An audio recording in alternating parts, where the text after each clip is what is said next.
Critical thinking is one of the most important skill for professional development. Question is why it is so important? It helps organization and teams to solve problem much faster within the given resources because all resources are not available all the time. So you can solve problem within given resources and the most important thing while considering all possible risk and all different possibilities. Hello everyone, I'm Neetu Choudhary. In this Nano Tip program of critical thinking, I'm sharing some very essential tools and techniques to develop your critical thinking skills. When a problem is defined clearly, it is half solved. Always start critical thinking by defining the problem. Take a A4 sheet and clearly write what exactly is the problem. Second thing, collect the data and see what data is available to you because what you will think and what the data says may be entirely different.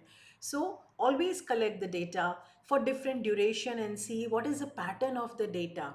And finally, what is the relevance to your business? For example, if you're having a problem that the time to pick up the client's call is getting delayed, how much is the delay? It may be 2 minutes, it may be 5 minutes. How is the performance of that delay during the peak hours and during the some easy hours? What is it pattern you are coming up with? Collect all that information and finally see how does it impact your business. So always define problem clearly before you jump into solving a problem. Brainstorming is one of the very simple and very effective tool for critical thinking.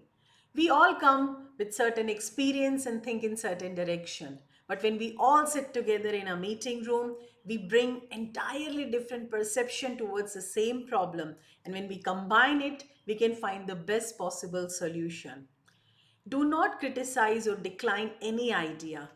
While doing the brainstorming, write down all possible ideas. You can combine different ideas for solving the problem. You can build on somebody else's idea as well. Remember, the ultimate aim is to solve the problem. So use brainstorming and see how does it help you. Once you have couple of solutions available to choose from, ask yourself four questions. The first one, clarification question. Understand how this solution is going to help you in solving the current problem. Second question, what is the evidence or the reason is there for you to believe that this is going to work out? Do you have any data available? Always do the dry run to make sure that it's working or not. What works theoretically on paper may not work out in real life. So do the dry run and see whether it's you have enough data to validate it's going to work or not. The third point you can ask yourself is implication. Implementing this solution may solve one problem, but it may lead to other problems. So always do the implication analysis and ask this question, is my solution foolproof or is going to create any other ripple effect in other areas of work? And the fourth question is there, which is the most important question. Is there any other way to do this solution? To solve this problem in much better, simpler way. There is always a better way than what we do. Ask these four questions for all the solutions which we have created before implementing them. To reach to the root of the problem, you may use 5 why analysis. In this, we ask why 5 times, and most of the time, by asking why for 5 times, we reach to the root cause of the problem. Example, there is water on the floor. Why there is a water on the floor? Because the roof is leaking. Why the roof is leaking? Because the waterproofing has gone. It's not working properly.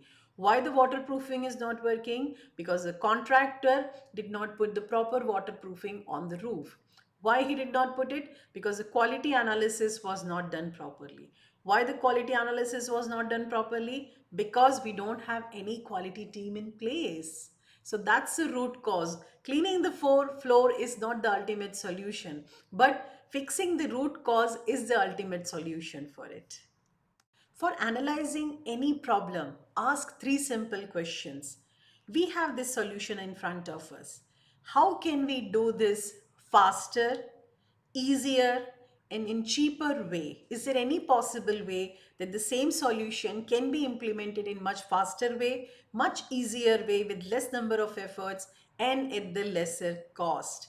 This will help you to further analyze the same solution which you have designed and explore it further to optimize it. Once you have generated enough ideas and you have found couple of solutions for your problem, at this point of time, do the what else analysis.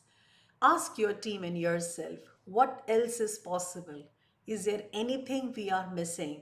Is there anything, something that is the blind spot for us and we have still not explored?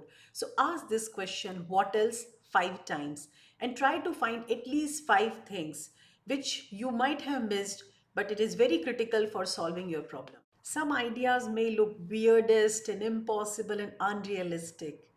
At these times, I want you to do what if analysis. What if that most bizarre idea is still possible to implement? How it's going to impact the business performance or the team performance? So do this what if analysis and take your weirdest, craziest idea and see, is there any possibility to implement it? And if yes, what result it's going to give you. There are so many problems in business, work, and life, but we don't have to solve all of them. In fact, we cannot solve all of them. So, the best solution is to use Pareto principle 80-20. What is the 20% effort I can do so that it can solve my 80% of problems? Try list down all problems and identify what are the top 20% problems. If we address these problems, it's going to solve the 80% issues which organization is facing currently. Then you have to spend less effort and money to get the maximum result. When you have certain set of solutions available, this is the time when some of the team members need to play the role of devil's advocate. They need to think from the negative side. What all could possibly go wrong in this solution? What are the risks associated with? What are the loopholes? What challenges could come? Most important thing, how implementing this solution can impact other existing work areas.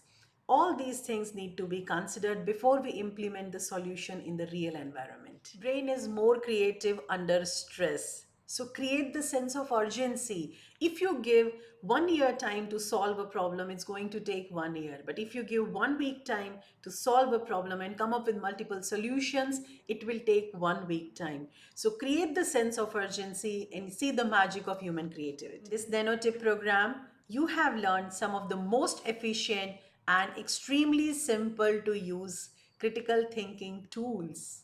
These tools may work in different scenarios. So in one scenario, you can use 5 why analysis, while in the other, you have to use the what else analysis. You have to figure out which tool fits perfectly for you in which situation.